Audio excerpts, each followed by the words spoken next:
그러니까 나는 창업을 해본 적도 없고 뭐 대외 활동도 안 했고 인턴도 안 했는데 어떻게 해요? 제가 이거는 진짜 확실하게 말할 수 있을 것 같아요. 확실하게. 중요한 건 멘토링 같은 거 가능한가요? 그렇죠. 네. 그 정도야 뭐 충분히 네. 가능합니다.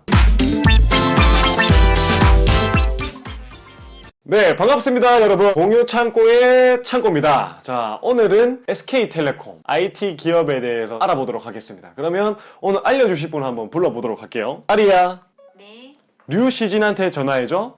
류시진에게 전화를 걸게요. 네, 여보세요. 네, 안녕하세요. 안녕하십니까. 네. 설명 한번 부탁드릴게요. 안녕하세요. 저는 류시진이라고 하고요. SKT라는 회사를 다니고 있고 안에서 핸드폰을 파는 건 아니고 네. 티저나라는 앱을 만들고 있어요. 주변에 사람들이 SKT 다닌다면 핸드폰 어떻게 싸게 사냐고 궁금해서 네, 되게 물어봤는데 공식 사이트에서 사십시오.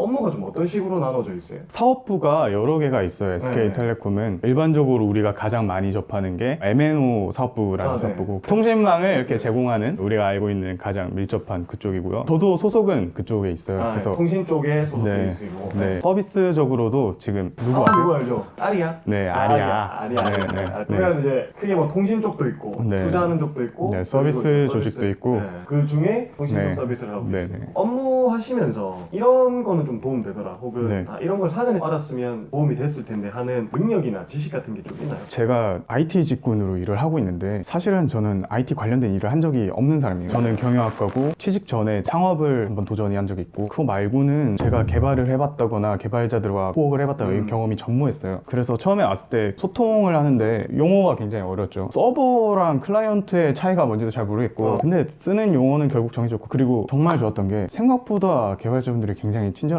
이걸 모르더라도 물어보면 설명해 주시고 그죠? 사람들이 겁나 하는 게 네. 이걸 내가 당연히 알아야 된다고 생각하는 경우가 굉장히 많더라고요. 그래갖고 막 물어보기 쪽팔리잖아요. 근데 물어보면은 내가 모르는 걸 당연하게 생각하세요. 생각보다. 그쪽에 경험 많이 없을 그렇죠. 거라고 생각하고 네. 계시니까 뒤에서는 뭐 유시진 전만 어떻게 들어가지? 그럴 수도 네네네. 있지만 그래도 빨리 알아서 소통 잘하면 되는 거니까 네, 그 막 그러잖아요. 신입의 특권이다 질문은 그때 바짝 이렇게 해놔야지. 2년차 때 또 막 이상한 거 물어보고 있으면 그때는 좀 네. 백그라운드 같은 건 어차피 네. 들어와서도 이제 알 수 있는 게 있으니까 일단은 지원 자체나 이런 거 할 때 너무 두려움 느낄 필요는 없는 거 같아요. 그렇죠. 아까 근데 창업을 준비했었다고 했는데 네. 정확하게 어떤 창업 준비하셨어요? 뭐였냐면은 문학 자판기라는 걸 만들었어요. 문학 자판기? 네. 키오스크에 기계가 있고 네네. 여기에 내가 엄청 짧은 뭐 1분 동안 읽을 거다, 3분 동안 읽을 거다, 5분 동안 읽을 거다 뭐 이런 버튼 누르면은 기다리는 동안 그 문학을 즐기는 거죠. 원하는 거는 지하철에 그걸 세우고 싶었어요. 그러면 이 경험을 지원을 할 때 네. 어떤 식으로 어필을 좀 하셨나요? 이거는 사람마다 되게 다양하게 어필을 할 수 있을 것 같아요. 그리고 직무마다 다를 거고 저 같은 경우는 인턴 경험이 없었어요. 그러면 그 실무 경험이라는 거 어디서 뽑아낼 거냐? 창업이다. 그래서 A to G를 다 한 사람이라고 저를 그냥 정의했어요. 어우 좋네요. 인턴은 없지만 나는 다 했다 그런 걸로 딱 어필을 하신 거고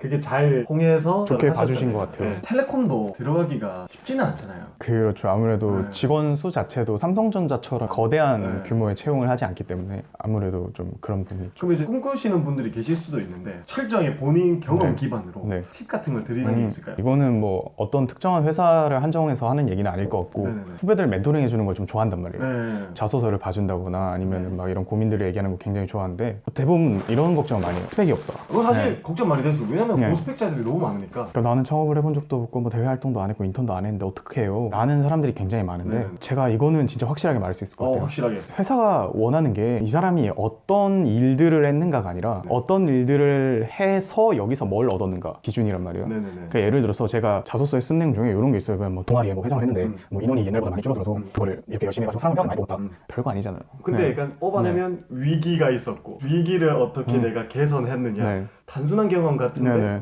그냥 내가 걔한 생명을 좀 불어 넣어주는 게 좀 중요하네요. 그렇죠. 이 위기가 있고 해결을 했고 결과가 있다. 이게 결국은 문제와 해결 그리고 그 과정을 나타내는 문제 해결 프로세스를 다 보여주는 거예요. 그렇죠. 그래서 나는 어떤 문제가 생겼을 때 이거를 이런 식으로 해결할 수 있고 성과를 이만큼 낸 사람이다 하는 거가 진짜 별거 아니어도 과정은 진짜 아무것도 아닌데 동아리 회원 모은 게 뭐예요? 근데 이거를 또 정량화시켜서 결과를 그러니까 뭐 옛날에는 20명이 있던 동아리인데 점점 10명을 줄어서 이제 한 자릿수가 뽑혔다. 네. 근데 내가 이런 것들 해서 끝나고 하는 지원자가 30명이었다. 그럼 몇 배예요? 10명에서 30명이면 3배. 내가 이런 식으로 당신 회사를 살릴 수 있다. 그 사실 스펙이 있으면 좋은 건 사실 당연하죠. 너무 없다고 해서 대해서 두려워할 필요는 없다. 그죠. 중요한 건 메시지. 스토리텔링이죠. 나는 네, 이런 맞아요. 사람이다. 이런 능력이 있으니까 네. 이 회사에 나는 도움이 될 거다. 그런 걸 어필한 게 SKT를 네. 꿈꾸시는 분이 보고 계실 수도 있잖아요. 혹시 뭐 따로 연락을 하면 멘토링 같은 거 가능한가요? 네? 멘토링 좋아하신다길래. 아, 그죠. 근데 감히 제가 뭐라고 이렇게 멘토링을 해드릴 수 있는지 아니, 모르겠지만. 본인의 경험을 네. 공유하는 거죠. 아, 그죠. 네. 그 정도야 뭐 충분히 네. 가능합니다. 이거 약속이 없던 건데.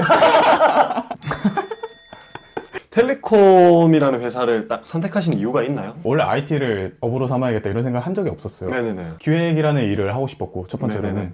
그리고 회사를 선택하는 데 있어서는 저는 반바지 입고 출근하는 회사 그러니까 좀 상징적인 엄청 상징적. 네. 그러면서 돈을 괜찮게 줄 수 있는 네, 이 두 가지가 진짜 컸어요. 그리고 SK텔레콤 같은 경우는 5천만 명 국민 중에서 절반이 사용하잖아요. 전 국민의 절반을 상대로 내가 기획할 수 있는 거예요. 제가 참여한 프로젝트가 TV에 이제 CF로 나가고 그리고 많은 사람들이 가입하고 그런 부분들이 상당히 만족스러웠던 것 같고 엄청 생각 많이 했어요. 나는 통일이 될 거라고 생각해요. 통일이 되면은 누군가 통신망을 깔아야 돼. SK텔레콤이겠구나. 굉장히 원대하게 생각하시네요. 떡상할 수 있는 거다. 뭐 이런 것도 있고 이게 조금 딥하게 가자면 그런 게 있어요. 제가 서비스를 하는데 지금은 인터넷 회사들이 통신사한테 돈을 지불하지 않아요. 망 이용료를. 만약에 미래에 인터넷 회사들이 망 이용료를 낸다라고 하면은 똑같은 서비스를 제공할 때 비용적으로 굉장히 절감할 수 있는 거죠. 이런 부분들 뭐 생각을 했고요. 어우, 기업 들어가기 전에 무슨 생각하고 들어가셨나요? 여러분 고민 많이 하셔야 돼요. 아, 네. 그죠. 사실 네. 그 회사 들어가면 내가 이직을 할 수도 있지만 아, 그렇죠. 이직을 안 하고 계속 다니면 인생의 거의 큰 부분을 차지하는 공간인데 이렇게 많이 고민하고 들어가는 게 맞는 것 같긴 하네요. 자소서를 네. 저는 총 5개 5개. 인가 썼어요. 다양하게 쓸 수 있었지만 일단 처음 시도라서 자신감이 있었을 수도 있고 급하지 않았을 수도 있고 네, 이런 네, 게 네. 있는데 저는 이게 되게 중요하다고 생각해요. 여러 개를 쓰는 것도 좋지만 내 그렇죠. 인생에 있어서 엄청 중요한 결정이기 때문에 그래서 좀 신중하게 결정을 했으면 좋겠어요.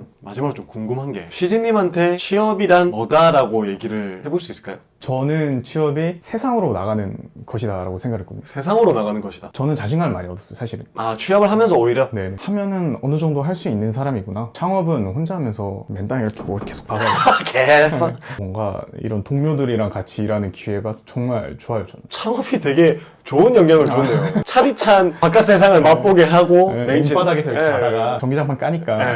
뜨뜻하다. 아니, 창업 좋습니다. 창업도 좋고요. 취직도 좋습니다. 뭐가 더 좋다고 할 수는 그렇죠. 없지만 네. 본인 기준으로 말은 네. 하는 거니까 네네. 제가 느꼈을 때 시즈님한테 취업은 내 자신감을 좀 만드는 거라고 좀 생각하시는 것 같거든요. 그렇죠. 내가 뭘 할 수 있고 뭘 잘할 수 있는 사람인지 뭐 이런 걸 좀 확인하게 되는 기회인 것 같아요. 이렇게 오늘 SK텔레콤 다니고 계시는 시즈님과 함께 취업 관련된 얘기 어떤 식으로 준비할지 이런 얘기를 좀 많이 나눠본 것 같습니다. 오늘 하시면서 느낌 어떠셨어요? 사내에서 뭐 이런 거 하기는 했었는데 네. 유튜브로 이런 거 하는 거 되게 신기하고 그걸 말을 굉장히 잘하시네요. 아, 말씀 너무 잘하셔가지고 아니요. 그럼 이렇게 영상을 마무리를 하도록 하겠습니다. 네. 영상 끝나기 전에 구독과 좋아요. 그리고 저 알람 설정까지. 네, 알람 설정까지는 꼭 부탁드리겠습니다. 그럼 이렇게 셔터를 한번 닫아보도록 하겠습니다. 안녕. 안녕. 네. 퇴근 후의 시간들이 좀 궁금하거든요. 제가 취사병 출신이에요.